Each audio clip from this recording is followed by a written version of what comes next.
Hello students, आज हम class 8 के सब्जेक्ट साइंस का चैप्टर स्टार्ट करने वाले हैं जिसका नाम है धातु और अधातु, जिसको इंग्लिश में कहा जाता है मेटल और नॉन मेटल। मतलब धातु को तो आप इंग्लिश में कहेंगे मेटल और अधातु को आप इंग्लिश में कहेंगे नॉन मेटल। ठीक है, तो क्लास 8 सब्जेक्ट साइंस का हम चैप्टर स्टार्ट कर रहे हैं धातु और अधातु, और जो आपका सिलेबस है ये एनसीईआरटी बेस्ड है। ठीक है, तो स्टार्ट करते हैं। तो सबसे पहले जब भी चैप्टर स्टार्ट किया जाता है तो सबसे पहले जो चैप्टर होता है उसका ही मतलब हमको मालूम होना चाहिए। ठीक है, तो हमारे चैप्टर का नाम है धातु और अधातु। तो हम क्या करेंगे, सबसे पहले धातु को जानेंगे कि धातु क्या होती है, और उसके बाद हम किनको जानेंगे, अधातु को, कि अधातु क्या होती है। फिर धीरे धीरे चैप्टर में हमको धातु और अधातु की प्रॉपर्टीज पढ़नी होंगी, मतलब इनके गुण पढ़ने होंगे। तो सबसे पहले हम क्या करते हैं, धातु क्या होती है इसको जानते हैं। तो यहाँ पे हेडिंग लगी हुई है कि धातु किसे कहते हैं, तो आप भी अपने नोट्स बनाना और क्वेश्चन लिखना कि धातु किसे कहते हैं। तो धातु मतलब मेटल किसे कहते हैं। तो आप देखो, आपको पता है, आप सब जानते हो कि संसार में, इस प्रकृति में, इस एनवायरनमेंट में जितनी भी चीजें बनी पड़ी है वो सारी पदार्थों से मिलकर बनी पड़ी है। किनसे मिलकर बनी है, पदार्थों से मिलकर बनी है। अब हम यहाँ पे बात कर रहे हैं धातु की। तो धातु भी क्या होंगे बच्चों, धातु भी एक प्रकार के पदार्थ ही होंगे। ठीक है, धातु क्या होते हैं, एक प्रकार के पदार्थ ही होते हैं। पदार्थ क्या होते हैं, सब जानते हो, पदार्थ वो होते हैं जिनके पास वजन होता है और जो छोटे छोटे कणों से मिलकर बने होते हैं। तो धातु भी क्या होते हैं, पदार्थ ही होते हैं। अब ये पदार्थ जिनको हम धातु कह रहे हैं इनमें कुछ तो खास बात होगी, तभी तो हम इसको स्पेशल नाम दे रहे हैं धातु।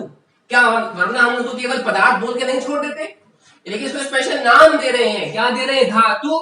मतलब कोई एक पदार्थ है जिसके पास क्या है, स्पेशल गुण है, स्पेशल क्या है, क्वालिटीज है, जिनको हम क्या कह रहे हैं, धातु कह रहे हैं। तो देखो क्या लिखा हुआ है, धातु सामान्यतः कठोर व चमकदार होती है। मतलब एक पदार्थ जो सामान्यतः क्या होगा बच्चों, कठोर होगा और चमकदार भी होगा। तो ऐसे पदार्थों को हमको क्या कहना पड़ेगा, ऐसे पदार्थों को बच्चों हमको धातु कहना पड़ेगा।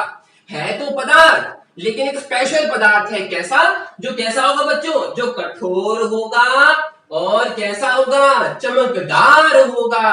तो ऐसे पदार्थों को हम क्या कह देंगे, ऐसे पदार्थों को हम बच्चों धातु कह देंगे। जैसे आप सब जानते हैं गोल्ड, सोना, सबने सुना है। क्या सोना आपने देखा भी है, गोल्ड को क्या चमकदार नहीं होता, बिल्कुल चमकदार होता है। क्या कठोर नहीं होता, अगर हमारे हाथ में एक गोल्ड की रिंग लगी हुई है तो क्या वो कठोर नहीं होती, तो सर ये कठोर भी है और क्या है, चमकदार भी है। तो हमको यहाँ पे सोने को क्या कहना पड़ेगा, धातु कहना पड़ेगा। तो सोना गोल्ड किसका एग्जाम्पल है, धातु का एग्जाम्पल है। उसके बाद चांदी, सिल्वर, ये भी क्या होती है बच्चों, कठोर होती है और क्या होती है, चमकदार होती है। तो हमको इसको भी क्या कहना पड़ेगा, हमको इसको भी प्यारे बच्चों धातु कहना पड़ेगा। समझ में आया।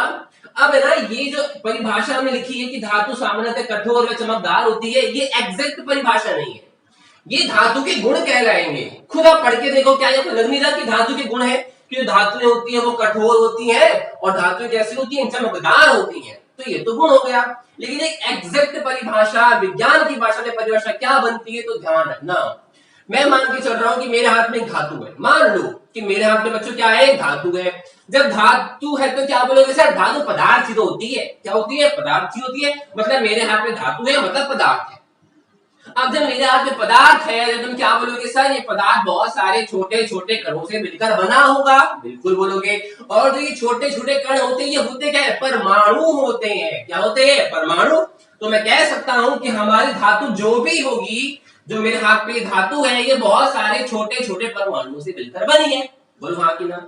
जब ये परमाणुओं से मिलकर बनी है तो आप सब जानते हो कि परमाणु के नाभिक के चारों इलेक्ट्रॉन चक्कर भी लगाते हैं।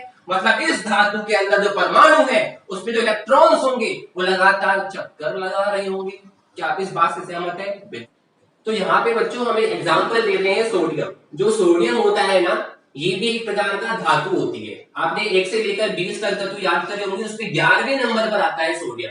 11वें नंबर पर क्या आता है, सोडियम। मतलब सोडियम का परमाणु क्रमांक होता है 11 और सोडियम एक प्रकार की धातु होती है। तो अब हम कर क्या रहे हैं, धातु की असली परिभाषा बनाने जा रहे हैं, तो ध्यान रखना। ठीक है, तो धातु की असली परिभाषा बना रहे हैं, तो देखना गौर से। एक बार ऊपर वाले को रफ कर देते हैं। हमने लिखा कि जो सोडियम होता है, सोडियम को Na से दर्शाते हैं। ये बेसिक वाली वीडियो में आपको बताया है, अगर आपने नहीं देखी है तो आप उसको देख सकते हैं। सोडियम का परमाणु क्रमांक होता है 11, तो मैं सोडियम के नीचे का लिखूंगा 11। क्यों? क्योंकि परमाणु क्रमांक को हमेशा नीचे लिखा जाता है और सोडियम धातु है, मैं बोल रहा हूं, ठीक है। जब ये सोडियम धातु है बच्चों, तो ये बहुत सारे छोटे छोटे किनसे मिलकर बनी होगी? परमाणु से बनी हुई। तो यहाँ पे हम किसका परमाणु ले रहे हैं? सोडियम का परमाणु ले रहे हैं। अब आपको बताया था कि परमाणु क्रमांक हमको क्या जानकारी देता है? परमाणु क्रमांक हमको बताता है कि जो आप परमाणु ले रहे हो, मैं सोडियम परमाणु ले रहा हूं, मतलब इस परमाणु के अंदर प्रोटॉन कितने हैं? प्रोटॉन इसके अंदर होंगे 11। परमाणु क्रमांक के बराबर ही क्या होते हैं? प्रोटॉन। और परमाणु क्रमांक के बराबर ही क्या होते हैं? परमाणु क्रमांक के बराबर ही बच्चों क्या होते हैं? इलेक्ट्रॉन। तो तुम क्या बोलोगे सर? जो आपने सोडियम धातु ली है, इसके अंदर जो सोडियम परमाणु है, उसके पास कितने इलेक्ट्रॉन्स हैं बच्चों? उसके पास 11 इलेक्ट्रॉन्स हैं, ठीक है। अब क्या मैं 11 इलेक्ट्रॉन्स को दर्शाऊं? तो देखो दर्शाते हैं 11 इलेक्ट्रॉन्स को कैसे दर्शाते हैं, तो गौर से देखना। मैं 11 इलेक्ट्रॉन्स को दर्शाने की कोशिश कर रहा हूं।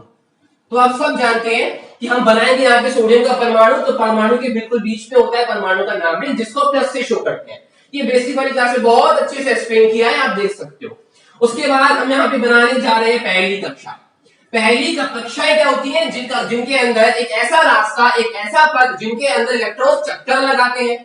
जब ये सोडियम का परमाणु है, इसके पास 11 इलेक्ट्रॉन है, तो ये 11 इलेक्ट्रॉन चक्कर भी लगाएंगे ना अभी के चारों ओर। और चक्कर किस में लगाते हैं? पथ में लगाते हैं। तो ये हमने क्या बनाया है? पहला पथ बनाया है, मतलब पहली कक्षा बनाई है। और आपको सिखा रखा है, बता रखा है कि पहली कक्षा के अंदर ज्यादा से ज्यादा 2 इलेक्ट्रॉन्स होते हैं। पहली कक्षा के अंदर ज्यादा से ज्यादा 2 इलेक्ट्रॉन्स होते हैं। तो हमने यहाँ पे 2 इलेक्ट्रॉन्स तो भर दिए, तो पहला पथ पूरा हो गया।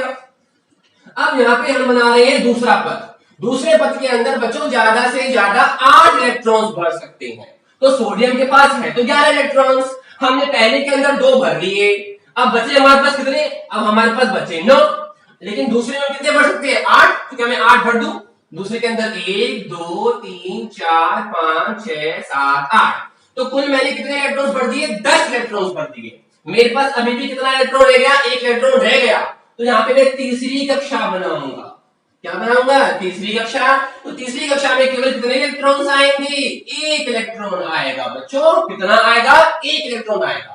अब याद करो, आपको बताया गया था कि जो तीसरी कक्षा होती है, इसके अंदर भी हम 8 इलेक्ट्रॉन्स भरते हैं। वैसे तो 18 भर सकते हैं, लेकिन जब भरे जाते हैं तो 8 भरे जाते हैं। इसके पीछे क्या कारण है, इसको आपको बाद में एक्सप्लेन करेंगे। तो अभी आप याद रखो कि पहली के अंदर 2, दूसरी के अंदर 8 और तीसरी के अंदर भी 8 ही भरे जाते हैं। तो अभी इस समय तीसरी के अंदर कितने इलेक्ट्रॉन्स हैं? 1 इलेक्ट्रॉन्स हैं। होने कितने चाहिए थे? 8 होने चाहिए थे। अगर इसके अंदर 8 इलेक्ट्रॉन्स होते तो ये परमाणु स्थायी होता, ये परमाणु खुश होता। भाई जैसे अगर मेरे को एक दिन 5 रोटी खानी है, मैं 5 रोटी खाना चाहता हूं, अगर आप मेरे को 2 रोटी ही दो तो क्या मैं संतुष्ट रहूंगा? नहीं रहूंगा। मैं संतुष्ट कब रहूंगा? जब मेरे को तो 5 रोटी दोगे। ऐसे परमाणु क्या कहता है कि भाई तीसरी कक्षा में तो 8 इलेक्ट्रॉन्स होने चाहिए। अगर मेरे तीसरी कक्षा में 8 इलेक्ट्रॉन्स होंगे तो मैं खुश होऊंगा, तो मैं स्थायी होऊंगा, अन्यथा नहीं होऊंगा। तो क्या यहाँ पर भायतन कोश में केवल 1 इलेक्ट्रॉन नहीं है? कहीं बाहर वाला कोश है सबसे, तो उसको हम भायतन कोश कहते हैं। भायतन कोश में होने कितने चाहिए थे? 8 है कितना? 1। मतलब इसको 7 इलेक्ट्रॉन और चाहिए स्थायी होने के लिए। अगर लास्ट वाली में 8 हो जाएंगे तो ये परमाणु स्थायी हो जाएगा। 7 और चाहिए तो ये क्या करेगा? 7 इलेक्ट्रॉन्स मांगेगा। अब एक बात बताओ, क्या तुम्हें 7 इलेक्ट्रॉन दे सकता है? 7 इलेक्ट्रॉन किसी से लेना बहुत मुश्किल वाली बात होती है। अब हम क्या करते हैं कि भाई जो इसके भायतन कोश में 1 इलेक्ट्रॉन है, अगर ये इसी का दान कर दे, ये भायतन कोश में से अपना इलेक्ट्रॉन किसी को दे दे, तो क्या अब ये भायतन कोश के अंदर कोई इलेक्ट्रॉन बचेगा? नहीं बचेगा। जब भायतन कोश में इलेक्ट्रॉन ही नहीं होगा तो क्या ये भायतन वाली कक्षा का अस्तित्व होगा? क्या नहीं होगा। केवल इतना ही डायग्राम बनेगा। अब इस समय बाहर वाली कक्षा कौन सी है? इस समय बाहर वाली कक्षा ये है, और इस समय तो बाहर वाली कक्षा में 8 के 8 पूरे हैं। तो अब ये 8 के 8 पूरे कब हुए? जब हमने क्या किया, जो इसके पास 11वां इलेक्ट्रॉन था 1, इसको हमने क्या कर दिया? त्याग करवा दिया। त्याग क्यों करवाया? तो या तो हम इसको 7 देते, अगर मैं 7 देता तब बाहर वाली में 8 पूरे हो जाते, लेकिन 7 इलेक्ट्रॉन्स लेना आसान नहीं होता। तो उसने क्या किया कि मैं 1 इलेक्ट्रॉन का त्याग कर दूंगा, तो अब मेरे पास केवल ये वाली कक्षाएं रहेंगी, और इस कक्षा में तो बाहर 8 है, और इसको 8 ही चाहिए होती है, तो ये क्या करेगा, एक इलेक्ट्रॉन का त्याग कर देगा, जिससे ये वाली कक्षा क्या हो जाएगी, समाप्त हो जाएगी।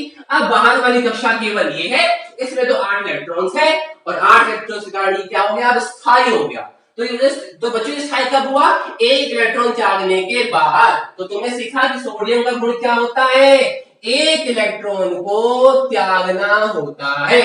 और सोडियम को धातु कह रहे हो, तो हमने सीखा कि जो धातु होती है वो इलेक्ट्रॉन को त्यागने का काम करती है। तो हमने धातु का एक गुण और सीखा, धातु कठोर भी होती है, धातु चमकदार भी होती है। साथ में हमने एक गुण और सीखा कि धातुओं के पास क्या होता है, इलेक्ट्रॉन्स को त्यागने का गुण होता है। तो इसने इलेक्ट्रॉन क्यों कहा, क्योंकि इसके बाह्यतम कोश में बच्चों एक इलेक्ट्रॉन था, साथ मिलेंगे ही नहीं, तो क्या कर दिया, एक का त्याग ही कर दिया। और एक को त्यागने के बाद अब बाहर वाली कक्षा में दोबारा से 8 हो गए, और खुश।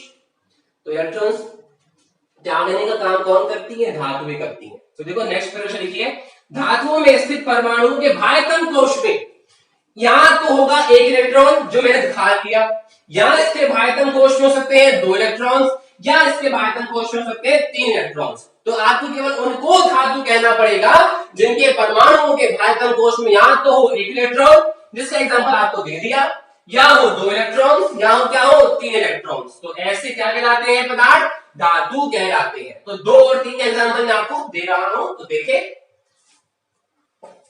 मैग्नीशियम धातु, जो मैग्नीशियम होती है बच्चों वो भी धातु होती है, क्या होती है, वो भी धातु होती है। तो यहाँ पर हम लिख रहे हैं मैग्नीशियम Mg। मैग्नीशियम का परमाणु क्रमांक होता है 12, और परमाणु क्रमांक को क्या कहता है कि जितने परमाणु क्रमांक उतने ही तो होंगे प्रोटॉन और उतने ही क्या होंगे इलेक्ट्रॉन। मतलब मैग्नीशियम के पास क्या है बच्चों, 12 इलेक्ट्रॉन्स हैं। कितने इलेक्ट्रॉन्स हैं, 12। अब हम देखते हैं कि क्या ये धातु है कि नहीं है। धातु कब बनेगी, जब इसकी बाह्यतम कोश में या तो 1 इलेक्ट्रॉन मिल जाए, या इसकी बाह्यतम कोश में 2 इलेक्ट्रॉन मिल जाए, या इसकी बाह्यतम कोश में 3 इलेक्ट्रॉन मिल जाए। तो चेक करें कि इसके बाह्यतम कोश में क्या मिल रहा है। तो देखो चित्र कैसे बनेगा, ध्यान रखना मैग्नीशियम के पास 12 इलेक्ट्रॉन है। तो पहले कोश के अंदर ये नाभिक हो गया, पहले के अंदर आप 2 भर सकते हो तो 2 भर दिए, दूसरे के अंदर आप 8 भर सकते हो तो मैंने 1 2 3 4 5 6 7 8 भर दिए। तो 2 और 8 टोटल मैंने 10 इलेक्ट्रॉन भर दिए। मेरे पास बचे कितने, अभी भी 2 इलेक्ट्रॉन बचे हैं, तो एक और कक्षा बनानी पड़ेगी। इस कक्षा के अंदर बचे हुए 1 और मैंने 2 भर दिए। लेकिन इस तीसरी कक्षा में भरे कितने जाते हैं, 8, भरे कितने हैं 2। स्थायी होने के लिए कितने और चाहिए, 6 इलेक्ट्रॉन आसानी से नहीं मिल सकते। तो उसे क्या बोला कि 6 इलेक्ट्रॉन तो मिल ही नहीं रहे, एक काम करता हूं ये 2 इलेक्ट्रॉन्स को त्याग देता हूं। जैसे ही मैं इन 2 इलेक्ट्रॉन्स को त्याग दूंगा, जैसे ही मैं इन 2 इलेक्ट्रॉन्स को त्याग दूंगा, अब मेरी बाहर वाली कक्षा ये बचेगी, और अब इस समय मेरी बाहर वाली कक्षा में 8 इलेक्ट्रॉन्स तो है, और अभी क्या हो गया, स्थायी। तो 6 लेने पर नहीं हुआ, क्या हुआ, 2 त्यागने पर हुआ। तो क्या इसकी बाह्यतम कक्षा में 2 इलेक्ट्रॉन्स थे। धातु की परिभाषा में हमने लिखा है कि बाह्यतम कोश में कितने इलेक्ट्रॉन्स होते हैं, 2 इलेक्ट्रॉन्स होते हैं। ठीक है, तो बच्चों मैग्नीशियम भी क्या है, धातु है। ऐसी 13 नंबर पे आता है एल्यूमिनियम। जब तुम उसका चित्र ड्रॉ करोगे ना, तो उसके बाह्यतम कोश में 3 इलेक्ट्रॉन्स होंगे। तो क्या करेगा वो, उसको 5 और तो मिलेंगे नहीं, क्या करेगा, 3 को त्याग देगा, और 3 को त्याग देगा तो क्या होगा, उसका बाह्यतम कोश में अब 8 बच जाएंगे। तो धातु क्या होती है बच्चों, धातु जिनकी बाह्यतम कोश में या तो 1 इलेक्ट्रॉन हो, या 2 हो, या फिर क्या हो, 3 इलेक्ट्रॉन हो। ठीक है, और ये 3 को करती क्या है, त्याग करती है इलेक्ट्रॉन्स का, इसलिए गुण क्या होता है, इलेक्ट्रॉन को त्यागना। तो आपसे कोई पूछे कि धातु के मेन 3 गुण बताओ, तो क्या लिखी होगी, धातुएं कठोर होती है, धातुएं चमकीली होती है, और धातु इलेक्ट्रॉन्स को त्यागने का काम करती है। कोई पूछे कि एग्जैक्ट परिभाषा बताओ, तो परिभाषा क्या होगी, धातुएं भी होती हैं जिनके परमाणुओं के बाह्यतम कोश में, मतलब बाहर वाले कोश में या तो 1 इलेक्ट्रॉन हो, जैसे सोडियम में था, या 2 हो, जैसे मैग्नीशियम में था, या फिर 3 हो, जैसे एल्यूमिनियम में होगा, जो तुम करके देखोगे।